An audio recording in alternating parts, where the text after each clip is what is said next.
Bismillahirrahmanirrahim. Assalamualaikum warahmatullahi wabarakatuh. Assalamualaikum. Jumpa lagi di channel Gus Gaul. Nah, channel yang sekarang sedang begitu menggemaskan ini. Channel ini bertujuan untuk mengisi konten dakwah selama bulan suci Ramadan. Bersama saya hari ini kita kedatangan narasumber. Beliau adalah Bapak Dr. Haji Muhammad Munir LCMAG, Dekan Fakultas Tarbiyah dan Ilmu Keguruan YIN Ponorogo, yang akan melanjutkan mengaji kitab Adabul Ta'lim wal Muta'alim karya Mbah Hasyim Asy'ari yang luar biasa. Saya kira ini dakwah ini adalah bertujuan untuk memberikan tentang bagaimana orang mencari ilmu, tentang bagaimana manfaat ilmu dan lain sebagainya lah, yang nanti akan dijelaskan oleh beliau Yai Munir. Assalamualaikum Yai. Assalamualaikum warahmatullahi. Sehat nggih? Alhamdulillah. Hari ini mau membahas bab napa? Nggih, hari ini insyaallah kita akan membahas satu bab sebagai kelanjutan dari bab-bab sebelumnya. Monggo, dipun mulai. Nggih. Bismillahirrahmanirrahim. Assalamualaikum warahmatullahi wabarakatuh. Waalaikumsalam. Mari bersama-sama kita membahas salah satu konten dari isi dari kitab Adabul Alim wal Muta'alim karya Mbah Hasyim Asy'ari Jombang. Dalam sesi ini kita akan membacakan salah satu bab fi adabil muta'allim fi durusihi. Jadi etika seorang murid pada saat dia belajar. Bismillahirrahmanirrahim. Qala al-muallif rahimahullah wa nafa'ana bihi wa bi ulumihi. Al-awwal ay yabda'a bi fardhi ainihi fayahsulu awwalan arba'ata ulum. Jadi seorang muta'alim, seorang murid pada saat pertama kali dia akan belajar, itu apa yang harus dia pelajari?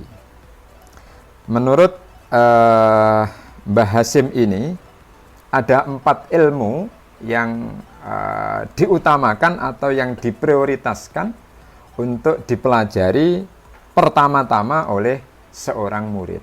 Ada urutannya? Ada urutannya. Jadi tidak bisa langsung urutan yang terakhir gitu Mas. Jadi ada tahapan-tahapannya. Jadi tidak boleh ujuk-ujuk kita naik kok langsung di atas yang paling tinggi. Iya, tidak bisa. Jadi harus step by step, sedikit dari sedikit. Apa keempat ilmu itu? Yang pertama, awalan ilmu dzatil aliyah. Ilmu dzat. Ilmu dzat yang dimaksud di sini adalah ilmu tentang Allah. Bahwa Allah itu zat yang maha esa, zat yang maha kuasa. Nah, dilanjutkan wa yakfihi ayya'taqida annaha maujudah. Jadi seorang muta'allim, seorang murid ketika belajar tentang zat Allah, itu yang pertama kali adalah bahwa dia harus berkeyakinan bahwa Allah itu ada. Ilmu tauhid. Ilmu tauhid. Ya, bahwa Allah itu ada. Bahwa Allah itu qadim, bahwa Allah itu kekal, bahwa Allah itu munazzahah, ya, munazzahatun anin naqais. Jadi Allah itu terbebas atau suci dari semua sifat-sifat yang bersifat kekurangan. Jadi Allah itu sangat sempurna, tidak ada kekurangan. Nah, itu muttasifah bisifatil kamal. Allah itu selalu dan senantiasa, ya, muttasifah, mempunyai sifat bisifatil kamalat. Allah itu mempunyai sifat-sifat yang sangat sempurna. Jadi muta'alim pertama kali ketika belajar ilmu tentang Allah, ilmu tentang zat Allah, paling tidak dia meyakini 4 hal ini. Yang pertama, dia meyakini bahwa Allah itu ada. Kemudian Allah itu qadim. Qadim itu dulu gitu.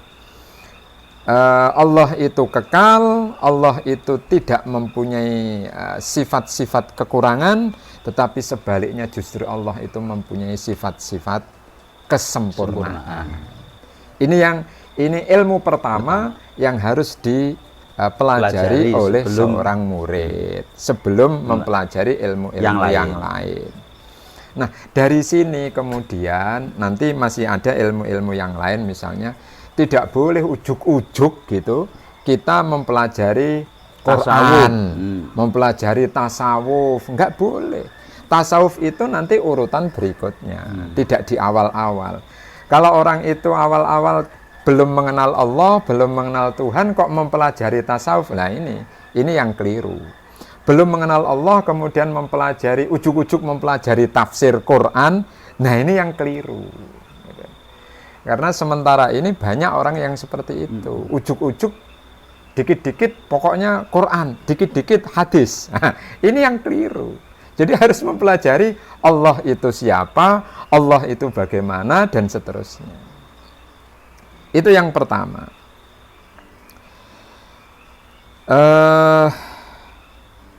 Yang kedua, ilmu kedua adalah wa ilmus sifat. Nah ini, jadi yang pertama tadi mempelajari Allah dari sisi zat Allah, ya, eksistensi Allah. Kemudian yang kedua adalah mempelajari Allah dari sisi sifatnya, bahwa Allah itu mempunyai sifat-sifat, ya, Allah itu mempunyai sifat-sifat. Paling tidak apa yang harus diketahui oleh sifat-sifat oleh seorang murid tentang sifat-sifat Allah. Wa yakfi ayya'taqida anna dzatal 'aliyata muttasifah, Allah itu mempunyai sifat qudrah. Muttasifah bil qudrah, Allah itu sangat atau maha kuasa. Wal iradah, Allah itu maha berkehendak. Wal ilmu, Allah itu maha mengetahui. Wal hayat, Allah itu maha hidup. Was sama, Allah itu maha mendengar. Wal basar, Allah itu maha melihat. Wal kalam, Allah itu maha berbicara. Maka kalau biasanya kita di musola-musola, di desa-desa, saya kira itu penting sekali ada puji-pujian itu. Ya. Jadi jangan dibid'ahkan pujian itu. Ternyata ada tuntunannya. Dan itu ilmu yang sangat mendasar sebelum mempelajari ilmu selanjutnya. Betul. Jadi misalnya kan sering kita mendengar misalnya puji-pujian Allah wujud kidam bako dan seterusnya dan seterusnya. Ini penting. Itulah. Jadi sebelum kita mempelajari Quran kita harus tahu dulu ini. Ya. Jangan kemudian orang pujian itu disalahkan. Karena dulu nggak ada. Karena dulu nggak ada. Karena Nabi tidak pernah pujian dan lain. Oh kalau begitu, kalau semua yang sekarang ada pada zaman Nabi itu tidak ada, misalnya itu bid'ah, wah, ya semuanya menjadi bid'ah. Kita seperti ini juga bid'ah ini. Dulu kan Nabi dakwah nggak disyuting ya. Nggak disyuting. Nggak ada YouTube begini, kursi ini aja nggak ada, kan gitu. Ya, jadi jangan bid'ah itu ada definisi yang jelas, gitu loh. Tidak segala sesuatu yang pada masa Rasul tidak ada, kemudian sekarang ada, itu kemudian divonis atau dijudge itu sebagai bid'ah. Kalau begitu, kalau misalnya bid'ah itu seperti itu, maka Quran itu boleh dikatakan bid'ah loh, Mas. Quran itu bid'ah yang ada sekarang maksudnya. Loh kok bisa, Pak? Oh iya. Dulu nggak ada. Quran pada zaman Nabi nggak ada harokatnya. Nggak ada dicetak. Nggak ada titiknya, nggak ada harokatnya. Ya, nggak ada lembaran-lembaran itu. Kalau memang mau pada Quran pada zaman Rasul ya tulis aja di kulit unta. Wong pada zaman Rasul nggak ada kertas. Maka apa ada sekarang orang mengatakan Quran itu bid'ah? Kan tidak ada. Karena memang begitulah perkembangan itu.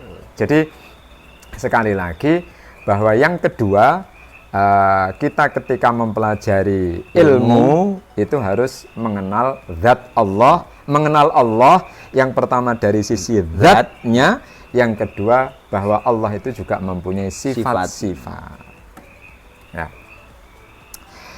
Berikutnya, nah ini yang berikutnya ini asal itu ilmul fikhi. Nah, yang ketiga ini baru ilmu fikih. Ya. Wa yakfihi ma yutqinu bihi ta'atuhu. Jadi ilmu fikih yang diprioritaskan untuk dipelajari lebih awal oleh muta'alim itu apa?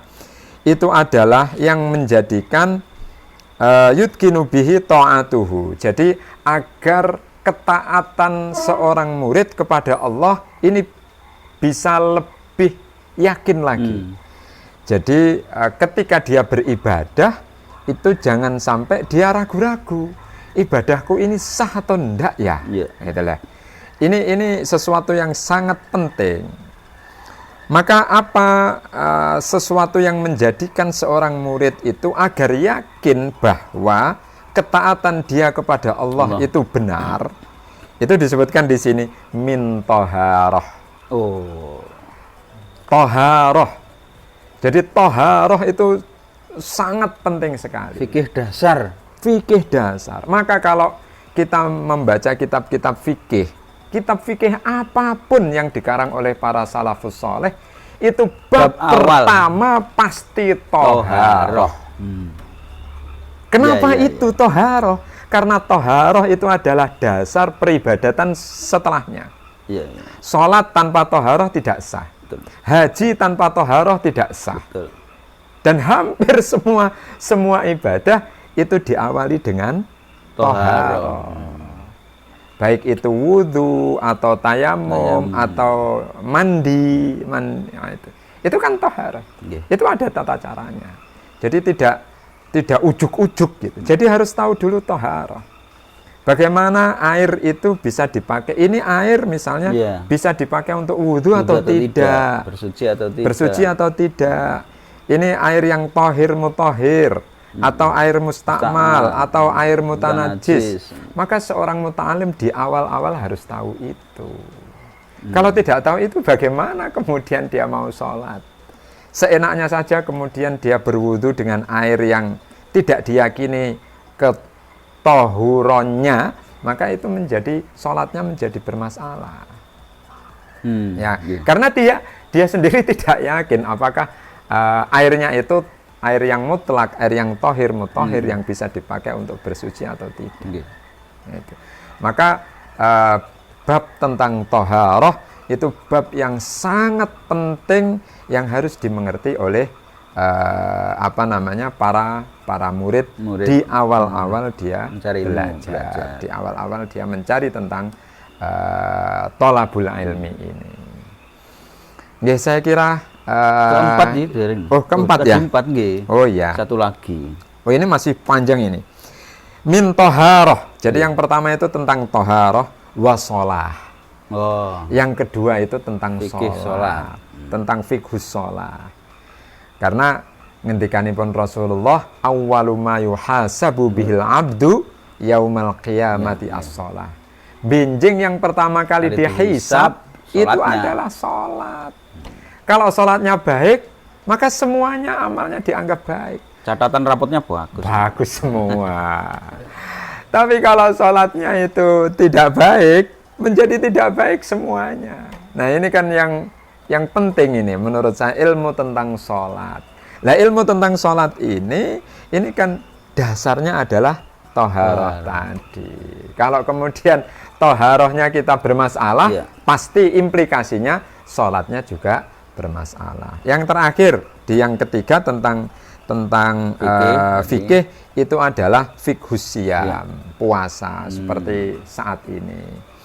Karena sholat kemudian puasa itu termasuk rukun Islam yang tanpa syarat. Berbeda dengan haji misalnya, berbeda dengan zakat misalnya yang ada syaratnya. Itu ya. Iya, haji ada istita'ah. Kemudian zakat juga ada nisab. Tetapi kalau sholat dan puasa itu semua nggak ada toleransi. nggak gitu. ada toleransi. Jadi harus dilakukan oleh siapapun dan kapanpun. Bahkan dimanapun. ketika ada uzur pun mengganti ya sampai harus begitu. ya. Saking krusialnya, dan iya, wajibnya. wajibnya sholat dan puasa. Kalau sholat tidak bisa diganti. Pokoknya kalau dia tidak sholat ya sudah berdosa. Berdosa. Ya, saya kira luar biasa ini.